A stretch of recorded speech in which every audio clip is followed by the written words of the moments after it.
KCF समाचार में आपका स्वागत है। दोस्तों, ये बहुत बड़ी विडंबना की बात है कि यहाँ प्रदेश सरकार, केंद्र सरकार कुछ कर्मचारियों को बेहतर सुविधा दे रखा, वहीं कुछ कर्मचारियों को जिन्होंने संविदा पर रखा है, मानदेय पर रखा है, उनकी घोर उपेक्षा कर रहा है। तो हम बात करना चाह रहे हैं ऐसे लोगों से जो न्यूनतम मानदेय पर काम कर रहे हैं। तो हम बात करना चाह रहे हैं उत्तर प्रदेश में परिषदीय विद्यालयों में कार्यरत रसोइया की, जो काफ़ी गरीब घर की होती हैं, जिनकी माली हालत काफ़ी गड़बड़ होती है, और उन्हें जो है सरकार ने MDM बनाने के लिए रखा है, और वो सुबह आती हैं, भोजन बनाती हैं और विद्यालय टाइम तक बनी भी रहती हैं। लेकिन बड़ा अफसोस की बात है, यहाँ सरकार ने ये कह रखा है कि इससे कम वेतनमान किसी का नहीं होना चाहिए, इससे कम पेंशन किसी का नहीं होना चाहिए। तो मैं प्रदेश सरकार और केंद्र सरकार से अपने चैनल के माध्यम से पूछना चाहता हूँ, क्या आपने मानदेय का भी कोई नियम निर्धारित करना चाहिए कि आप जो 100 रुपया, 200 रुपया या 2000 रुपया, ऐसा कौन सी व्यवस्था है आपके यहाँ? केंद्र सरकार या प्रदेश सरकार के यहाँ एक व्यवस्था है कि अगर कोई राज्य कर्मचारी है, केंद्र कर्मचारी है, तो उसका एक निश्चित वेतनमान है और यहाँ तक कि निश्चित पेंशन है। अगर कोई कर्मचारी 30,000 से रिटायर हो रहा है तो लगभग 20 या 22,000 उनकी पेंशन बनती है, न कि 15,000 बनती है, क्योंकि केंद्र या राज्य सरकार का एक नियम है कि इससे कम ना तो पेंशन होगा ना तो वेतन होगा। लेकिन ये निरंकुश सरकार ये नहीं सोच रही है कि आखिर जब हमने मानदेय निर्धारित किया तो इतना अल्पतम मानदेय वो भी समय से नहीं देता है। तो हम जो है उत्तर प्रदेश के रसोइयों की बात करना चाहेंगे। तो कुछ आंकड़े हमारे पास हैं जो हम अपने दर्शकों को दिखाना चाह रहे हैं कि किस तरीके से कितने रसोइया उत्तर प्रदेश में हैं। तो कुल रसोइयों की संख्या लगभग 3,75,000, इनका अल्पतम मानदेय 2,000 है और सिर्फ 10 माह के लिए, और इनसे ड्यूटी 12 महीने की ली जाती है। तो अब हम बता दें, इस क्रम में उत्तर प्रदेश के बस्ती जनपद के गौर ब्लॉक में से कुछ रसोइया हैं, जरा हम उनसे बात करना चाह रहे हैं। आप लोग आ जाएं। ये बताएं किस विद्यालय तैनाती है आपकी? शिवा प्राथमिक विद्यालय में। कितना आपको मिलता है? 2,000 सर मिलता है। अच्छा, ड्यूटी कितने दिन आप करते हैं? ड्यूटी करते हैं 12 महीने। 12 महीने। तो इस अनुसार साल के 24,000 हुए, कितना आपको सरकार देती है? बस वही 10 महीने की मिलती है। अच्छा, कैसे गुजारा होता है आपका? कैसे गुजारा होता है, बच्चे पढ़ते हैं वो भी नहीं पूरा होता है। अगर पति ना कमाए कुछ तो कहाँ से होगा पूरा? वही पति के भरोसे चलता है, हमारे से क्या चलता है? कुछ नहीं। नहीं, नौकरी आप करती हैं तो पति के भरोसे से कोई मतलब नहीं है। नहीं है। हाँ, नहीं है। अब आपके बच्चों का या जो है परिवार कैसे चलता है आपका? कैसे चलता है? ऐसे कैसे करके गुजरता है, उसमें थोड़ी पूरा होता है।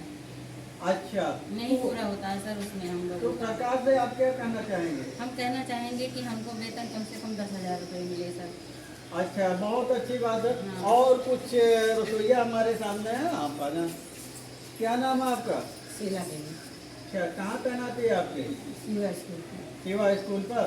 अच्छा, ये बताएं आप जो ये मानदेय है सरकार का, इससे आप क्या है, ये मानदेय कितना कम है, कितना आप चाहती हैं?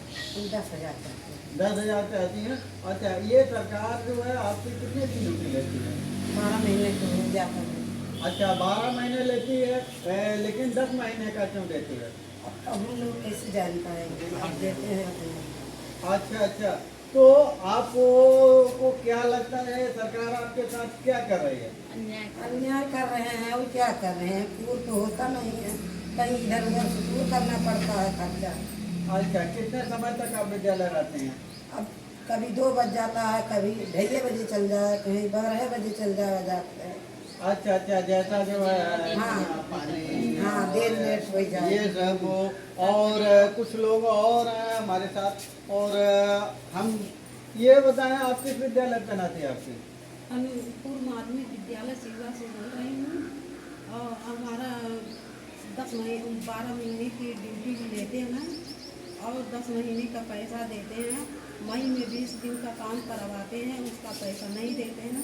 हम लोग गरीब आदमी हैं, हमारे 4 बच्चे हैं, परिवार के सहारे अगर जीना पड़ रहा, हम गरीब आदमी हैं, उसी के सहारे हम लग गए हैं कि स्कूल में पढ़ेगा, हमारे बच्चे पढ़ेंगे लिखेंगे, लेकिन कोई भी नहीं सुनता है। सरकार इतना आंधी हो गई है कि जो बैठे बैठे पैसा काम कर रहा है उसको वेतन 10,000, 15,000, 30,000 दे रहे हैं, और जो मेहनत करता है, इतनी कड़ी धूप होती है, इतनी गर्मी होती है, गैस के आगे अगर खाना बनवाना है तो अगर अपने आदमी के लिए अगर 4 रोटी सेकना पड़ता है तो हमारी सबकी हिम्मत नहीं बनती है।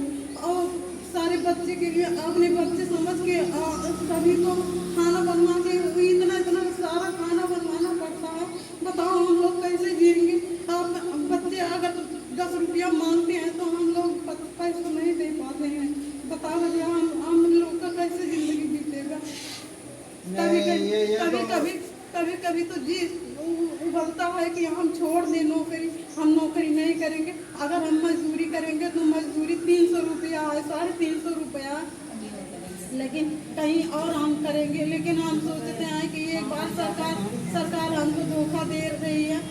एक बार बोली है कि हाँ ठीक है, ठीक है, बढ़ा देंगे, सरकारी हो जाएगी, लेकिन कोई भी नहीं सुनता है। सरकार इतनी अंधी हो गई है। अपने कैमरे के माध्यम से, अपने चैनल के माध्यम से राज्य सरकार और केंद्र सरकार को मैं बताना चाह रहा हूँ, ये रसोइये के जो आंसू गिर रहे हैं, ये कल आप जरूर गिरोगे। चाहे वो केंद्र की सरकार हो, चाहे वो राज्य की सरकार हो, अगर रसोइये के आंसू गिरे तो तुम अपने कुर्सी पर नहीं रह सकते। कुछ रसोइया और हैं हमारे सामने, हम बात करना चाहेंगे। क्या नाम है आपका? अच्छा, ये बताएं, ये जो मानदेय है ये काफ़ी कम है, इसके कैसे आपका घर का खर्चा चलता है? पैसा खर्चा चलता है। अच्छा, 12 महीना ड्यूटी आप करती हैं, लेकिन 10 महीने का मिलता है। तो कभी भी कोई अधिकारी इस बारे में बताया क्यों ऐसा होता है कि आपसे 12 महीने? ये बात है कि बड़ी दूसरी चीज है, ड्यूटी आपसे 12 महीने के ले रहे हैं और आपको 10 महीने का दे रहे हैं। हाँ। इस अन्याय के बारे में कुछ विभाग के अधिकारी भी कुछ कहते हैं। ये इस तरीके से अपने दर्शकों को और अपने चैनल के माध्यम से हम केंद्र और राज्य सरकार को कहना चाह रहे हैं कि आपकी कोई गाइडलाइन नहीं। आपकी गाइडलाइन होती तो जितना रसोइयों को आप ड्यूटी लेते हैं उतना मानदेय क्यों नहीं देते? आप इतने निरंकुश हो चुके हैं कि आप 2000 पर, और वो भी आप 12 महीने ड्यूटी लेते हो और उनको देते हो 10 माह का।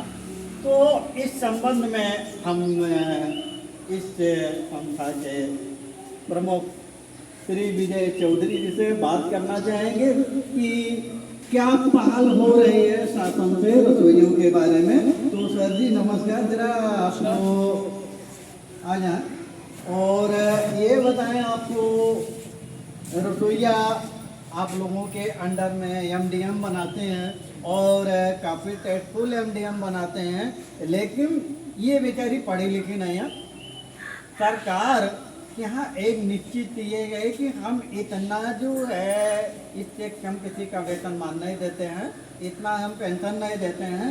तो क्या इसका ये भी होना चाहिए कि इससे कम मानदेय किसी का नहीं होना चाहिए? सरकार के यहाँ व्यवस्था होनी चाहिए या नहीं?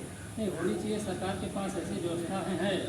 सरकार ने पहले से निर्धारित कर रखा है कि किसी मानदेय 18,000 या 20,000 उससे कम नहीं होना चाहिए। फिर भी शासन स्तर से उसका पालन नहीं होता है। गाइडलाइंस के अभाव में या कुछ तरह की विधि बनाए हैं कि उसका पालन नहीं होता है। रही बात हमारी रसोइयों के बारे में, तो हम लोग सब कहना चाहेंगे कि इतनी मेहनत से, तल्लीनता से, साफ़ सफाई से बच्चों के लिए, विद्यालय के सारे बच्चों के लिए भोजन बनाती हैं। आज के परिवेश में 2000 महीने के मानदेय पे कोई कौन काम करेगा? क्यों करेगा? जाहिर सी बात है कि अगर गाँव में मजदूरी 300 रुपये है और आप 2000 रुपये महीने दे रहे हैं तो 100 रुपया भी उनका नहीं पड़ रहा है पर डे का।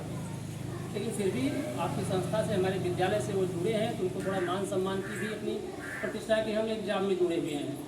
लेकिन सरकार की तरफ से मैं यही कहना चाहूँगा सरकार को कि कम से कम आप इतना सोचिए कि जो आपका एक प्रमुख नारा रहा हमारी सरकार का कि सबका साथ सबका विकास, उन्हीं सब लोगों में हमारी रसोइया बहनें भी हैं। इनके बारे में भी कुछ जरूर सोचें।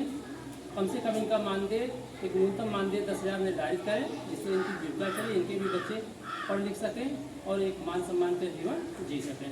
कि ये बताएं आपको, जैसे ये रसोइया कम पढ़े लिखे हैं, जब कोई अधिकारी आते हैं तो ये वो इनसे अपनी बात कहती हैं, भाई विभाग से ही कहेंगे, तो अधिकारियों का कुछ उत्तर क्या आता है, कुछ आप भी बताएंगे? नहीं, उसमें बात ये है कि अधिकारी भी यही बात करते हैं कि हमारे बस में ये नहीं है, कि मुद्दा सरकार का, सरकार ने आपको नियुक्त कर रखा है, सरकार के आदेश पे आपकी नियुक्ति हुई है, वहीं से आपकी मानदेय आती है।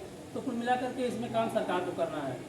हमारी सरकार है वो हमेशा यही कहती है सबका साथ सबका विकास, तो उसी को निर्णय लेना है कि इनके लिए हम कुछ करें, जिससे इनका भी जीवन यापन थोड़ा बेहतर हो सके, समाज की नीति मान प्रतिष्ठा बनी रहे। बहुत सही है। तो आपको आदरणीय श्री विजय कुमार चौधरी जिसको भी सुन रहे थे, और रसोइयों की पीड़ा के प्रति आप भी काफ़ी गंभीर हैं, और इस तरीके से हम अब अपने चैनल के माध्यम से ये चैलेंज करते हैं राज्य सरकार से, केंद्र सरकार से, अगर रसोइयों के आंसू गिरे तो आपकी कुर्सी जरूर लुढ़केगी। तो दोस्तों, अगर मेरा चैनल पसंद आता है तो आप लाइक कीजिए, सब्सक्राइब कीजिए। नमस्कार, धन्यवाद।